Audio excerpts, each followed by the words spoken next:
ওকে, so আজকে আমরা যে টপিকটা কভার করব সেটা হচ্ছে CC9 ইউনিট 4 এর ওয়েস্ট ম্যানেজমেন্ট। তার মধ্যে আজকে আমরা যে টপিকগুলো কভার করব সেগুলো হচ্ছে বিওডি, সিওডি, দেন সিওএইচ ট্রিটমেন্টের মধ্যে প্রাইমারি, সেকেন্ডারির মধ্যে I will discuss two topics today. একটা হচ্ছে অক্সিডেশন পন্ড আর একটা হচ্ছে গিয়ে অ্যাক্টিভেটেড স্লাজ। সো ফার্স্টে আমরা স্টার্ট করবো হচ্ছে বিওডি দিয়ে। So as we all know that BOD is actually the indirect measure of organic matter in aquatic environments. তাহলে এটা বোঝাতে গেলে আমাদের আরো দুটো টপিক বুঝতে হবে, সেটা হচ্ছে ইউট্রফিকেশন, সেটা হচ্ছে অ্যালগাল ব্লুম। তো আমরা একটুখানি সোজাভাবে বুঝি। What is ইউট্রফিকেশন? ইউট্রফিকেশন মানে হচ্ছে পার্টিকুলারলি সাপোজ কোনো একটা ইন্ডাস্ট্রি থেকে বা কোনো একটা যে কোনো একটা ফিল্ড থেকে সাপোজ প্রচুর পরিমাণে অর্গানিক ম্যাটার, তার মধ্যে if the source is full of nitrogen, phosphorus, এই ধরনের কোনো এফ্লুয়েন্ট বা কোনো রকমের ওয়েস্ট ওয়াটার যদি কোনো একটা ওয়াটার বডিতে গিয়ে পড়ে, তাহলে এই ধরনের নাইট্রোজেন বা ফসফরাসকে প্রচুর পরিমাণে ইউটিলাইজ করতে পারে হচ্ছে গিয়ে আমাদের অ্যালগি। তো সেটা যখনই এই ধরনের ওয়াটার এসে পড়বে, ওয়াটার বডিতে এসে পড়বে, তখন সেখানে প্রচুর পরিমাণে অ্যালগাল গ্রোথ হবে, নাও এই অ্যালগিগুলো we all know that this algae are photosynthetic microorganisms. তো ওদের গ্রোথটা কোথায় হবে? ওদের গ্রোথটা মেইনলি হবে হচ্ছে আপার সারফেসে। তো ওরা যখন গ্রো করবে তাহলে ওরা প্রচুর রেটে গ্রো করে and they will also block the entrance of sunlight. যেহেতু ওরা ওপর পোর্শনটাকে পুরো কভার করে আছে, তাহলে ওরা ওপর থেকে ভেতরের দিকে সানলাইটে ঢুকতে দিচ্ছে না। তাহলে রেজাল্ট কি হবে? যে পন্ডের মধ্যে যে ফটোসিনথেটিক ফাইটোপ্ল্যাঙ্কটনস গুলো আছে, তাহলে ওরাও ফটোসিনথেসাইজ করতে পারবে না। তাহলে ভেবে দেখ, নিজেরা যখন গ্রো করছে তখন নিজেরা তো পুরোটাকে কভার করে দিচ্ছে, উপরন্তু they will hindrance the growth of those phytoplanktons. তাহলে না তো নিজেরা অক্সিজেন সাপ্লাই হতে দিচ্ছে, বিকজ ওর ওপরটা পুরো সারফেসটাকে কভার করে আছে, সো অক্সিজেনটাও ভালো করে ডিজলভ হতে পারবে না। আর যে ভেতরে যে ফাইটোপ্ল্যাঙ্কটনস গুলো আছে ওদেরকেও ওরা ফটোসিনথেসাইজ করতে দিচ্ছে না। এবং আরো কয়েকটা ম্যাটার মাথায় রাখতে হবে যে এই অ্যালগিগুলো যত ফাস্ট গ্রো করে, ওরা কিন্তু তত ফাস্ট ওদের ডেথ রেটটাও প্রচুর। তাহলে যে ডেড যে বডিগুলো রয়েছে ওই অর্গানিজমস গুলোর বা ওই অ্যালগিগুলোর, সেগুলো কোথায় ডিপোজিটেড হবে? In the water. তাহলে যে অ্যাক্টিভলি গ্রোয়িং মাইক্রো অর্গানিজমস গুলো রয়েছে ইন দ্য ওয়াটার বডি, তাহলে ওরা কিন্তু এখন সেই ডেড বডিজ গুলোকেও ডিকে করতে শুরু করবে, এক নম্বর। সেকেন্ড হলো কি, ডিজলভ অক্সিজেনকেও ফাইটোপ্ল্যাঙ্কটনস গুলো যে ইউজ করছিল, সেই ডিজলভ অক্সিজেন যেগুলো অ্যাকোয়াটিক অ্যানিমালসরা ইউজ করছিল, such as fish or frogs or any other things বা টেডপোলস, তো এগুলোকে আবার ওই ফটোসিনথেটিক অ্যালগিগুলো ইউজ করবে। আবার যখন ভেতরে একটা, তাহলে কি ধরনের একটা কন্ডিশন তৈরি হচ্ছে? এটা অ্যানাক্সিক কন্ডিশন তৈরি হচ্ছে। তার ফলে যে অ্যাকোয়াটিক লাইফ গুলো আছে সেগুলো ওখানে মারা যেতে থাকবে। তাহলে ওরা মারা গেলে ওদের ডেড বডিজ গুলো ওখানেই জমা হবে, মাইক্রো অর্গানিজমস গুলো সেগুলোকেও ভাঙবে। তাহলে ওরা আরো ডিজলভ অক্সিজেনকে ইউজ করবে। যেহেতু এই ডিগ্রেডেশন মানে কি, এটা হচ্ছে একটা এয়ারোবিক বা একটা অক্সিজেন একটা ইনভলভড একটা প্রসেস। তাহলে সব দিক থেকে আমরা কি দেখছি যে এই ধরনের অ্যালগি গুলো, এক নম্বর ওরা হচ্ছে কি ভেতরে ডিজলভ অক্সিজেনের কন্টেন্টটাকে ইউজ করছে, ওরা ফাইটোপ্ল্যাঙ্কটনসদেরকে সানলাইট এন্টার করতে দিচ্ছে না, যার জন্য ফাইটোপ্ল্যাঙ্কটনসরা নিজেরা ফটোসিনথেসাইজ করতে পারছে না। উপরন্তু ডেড বডিজ অফ দেম, মানে of those algal bodies plus the aquatic life যেগুলো এখন ডিগ্রেডেড হচ্ছে বাই দ্য মাইক্রো অর্গানিজমস, সেগুলো সমস্ত কিছু কি হচ্ছে, ডিজলভ অক্সিজেনের অ্যামাউন্টটাকে কমিয়ে দিচ্ছে। তাহলে সব ক্ষেত্রে দেখ, একটা অক্সিডেশনের ডিমান্ড বাড়ছে। ডিজলভড অক্সিজেন আর বিওডি দুটো কিন্তু মোটামুটি আমি একদম অপোজিট বা ইনভার্সলি প্রপোর্শনাল। সেখানে ডিজলভড অক্সিজেন যত আমার কমছে, বিওডি কিন্তু তত বাড়ছে, because when there is a demand, তার মানে কি ডিমান্ড আছে, প্রচুর ডিমান্ড, তার মানে কি নিশ্চয়ই ওই জায়গাটা অক্সিজেনকে ল্যাক করছে।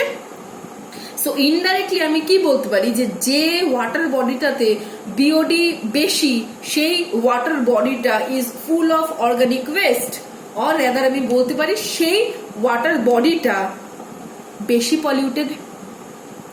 তাহলে ইউট্রফিকেশন মানে হচ্ছে enrichment of a particular water body with those nitrogen phosphorus যে আমার ফার্টিলাইজার্স গুলো বা যেগুলো তোর ডিফারেন্ট ইন্ডাস্ট্রি থেকে ডিসচার্জ হচ্ছে তাকে, সেটাকে বলা হচ্ছে eutrophication, enrichment of this things into a water body that will lead to the increased growth of algae and the result will be algal bloom. ওই যে উপরে পুরো গ্রো করে আছে সেই পুরোটা হচ্ছে algal bloom.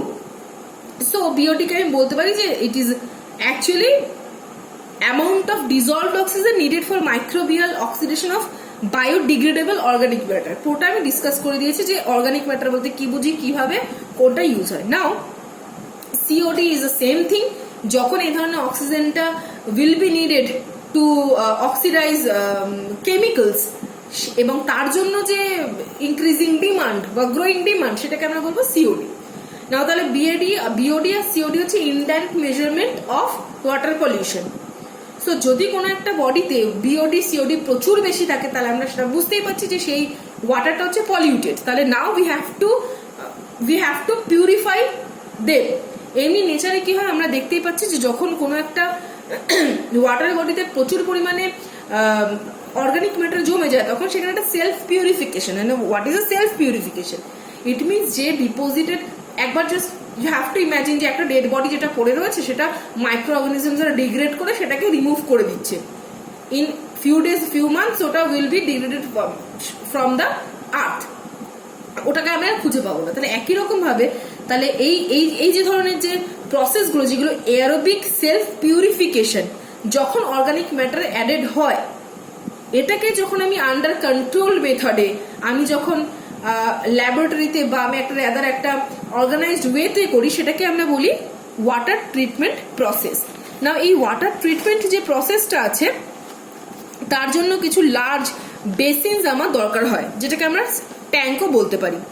তো এই যে প্রসেসটা আছে তার মধ্যে ফার্স্ট হচ্ছে আমাদের প্রাইমারি ট্রিটমেন্ট। প্রাইমারি ট্রিটমেন্টের মোট আমরা বলতে পারি যে 20 to 30% অফ দ্য বিওডি। তাহলে আমার সব দিক থেকে আমাকে কি করতে হবে? ইনক্রিজ বিওডি মিনস কি ওয়াটার ইজ পলিউটেড, তার মানে লেস বিওডি লেস পলিউশন, তাহলে আমাকে বিওডিটাকে কমিয়ে আনতে হবে। So primary treatment will be able to remove 20 to 30% of the BOD that is present in a particulate form. তো এখানে আমাদের we have to keep it in mind যে এটাকে particulate ফর্মে রাখতে হবে। Why? Because এই প্রসেসের মধ্যে তিনটে জিনিস ইনভলভ হয়। একটা হচ্ছে কি ফিজিক্যাল স্ক্রিনিং, একটা হচ্ছে কি প্রেসিপিটেশন অফ স্মল পার্টিকুলেটস, আর একটা হচ্ছে কি ওই যে পার্টিকুলেটস গুলো যেগুলো প্রেসিপিটেশন হচ্ছে সেগুলো হবে settling down in basins of tanks. মানে পরিষ্কার কথা যদি বলি, আমার কাছে একটা সাপোজ ডার্ট মিক্সচার একটা water is there, I will leave it to settle down. After some time I will see that all the dirt particles, all the pebbles and other things will be settled down at the base. আর water সেই water যেটা less dirt যেটা আছে সেই ওয়াটারটা ওপর দিকে আমার এখন এফ্লুয়েন্টে বা সুপে থাকবে। তো বেসিক্যালি সেম জিনিসটাই হয়। তাহলে একটা ফার্স্ট যে ট্যাঙ্কটার মধ্যে যায় যেখানে সেটেলিং ডাউন হয় অফ দ্য পার্টিকুলেট ম্যাটার সেটাকে আমরা প্রাইমারি ট্রিটমেন্ট বলছি। Very easy process. নেক্সট যেটা আমাদের আরেকটু মাইক্রোবিয়াল ইনভলভমেন্ট দেখাবে that is the secondary treatment, যেটা হয় of course as it is named after primary treatment, and this will remove at least 90 to 95% of the BOD. So এখানে কি হয়, মেইনলি যে ডিজলভড অর্গানিক ম্যাটার থাকে, তুই ভালো করে ভেবে দেখ, যেটা অর্গানিক ম্যাটার যেটা ডিজলভড নয়, যে পার্টিকুলেট ফর্মে আছে, সেই জিনিসটাকে আমি ইজিলি স্ক্রিনিং বা সেটেল ডাউন করে দিতে পারছি। বাট প্রবলেমটা হচ্ছে যেটা ডিজলভড অর্গানিক ম্যাটার আছে, আমি সারাদিন ধরেও যদি আমরা কোনো রকম একটা কোলয়েডকে মানে যেটা 10 to the power -5 থেকে 10 to the power -7 যার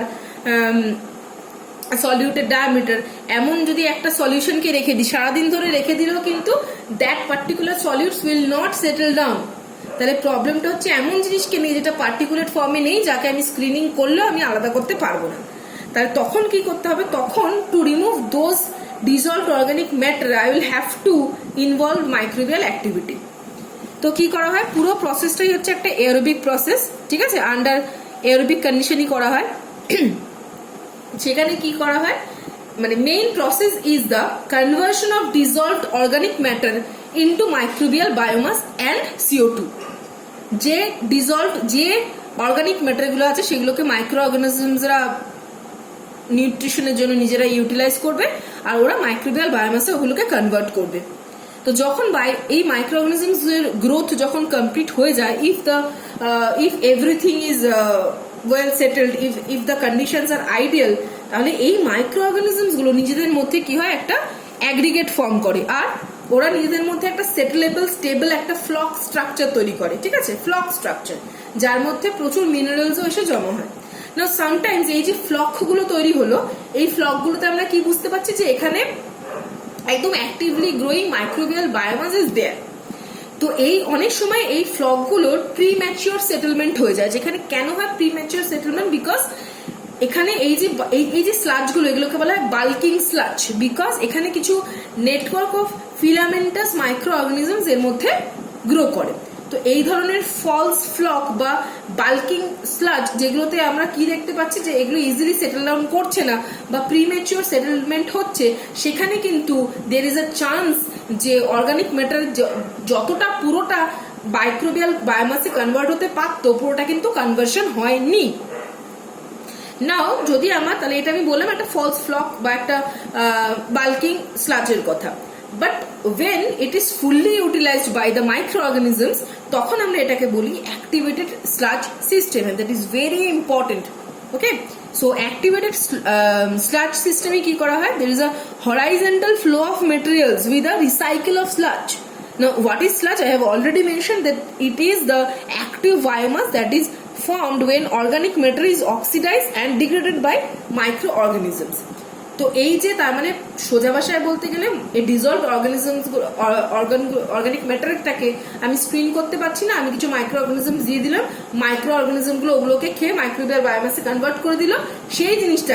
সেইটাকে আমি আবার সেই অ্যাক্টিভলি গ্রোয়িং বায়োমাসকে আমি নেক্সট যে অর্গানিক ম্যাটারের ফুল যে নেক্সট স্লটের ওয়াটারটা আছে তার মধ্যে আবার অ্যাডিশন করে দিলাম।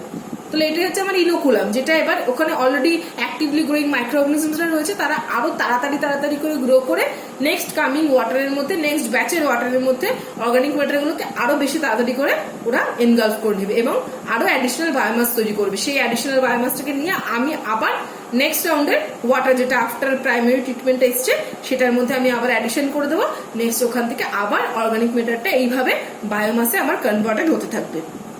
নাও লাস্ট থিং যেটা আমি মেনশন করতে চাই সেটা হচ্ছে এই যে সিস্টেমটা আছে, it can be categorized into two categories depending upon the rate, যে কোন রেটে আমি অর্গানিক ম্যাটারটাকে অ্যাড করেছি তার উপরে। যদি আমি বেশি করে অর্গানিক ম্যাটার আর বেশি করে activated sludge from the previous batch of course add করি, তাহলে সেটাকে আমরা বলবো হাই রেট সিস্টেম। আর যদি আমি অনেক কম ম্যাটার প্লাস কম microorganisms from the previous batch add করি, তাহলে সেখানে removal of organic matter in the next batch সেটাও খুব স্লোলি হবে। সেই প্রসেসটাকে আমরা স্লো রেট সিস্টেম বলি। এতটুকু বুঝলি? If you have any queries or any questions related to this video, just comment down below and I will answer each and every question in the next class. আর next ক্লাসে আমরা আবার এর পরের পার্টটা মানে ট্রিকলিং ফিল্টার যেগুলো আছে বা আদার্স মেথডস গুলো আমি নেক্সট ক্লাসে ডিসকাস করবো। Thank you.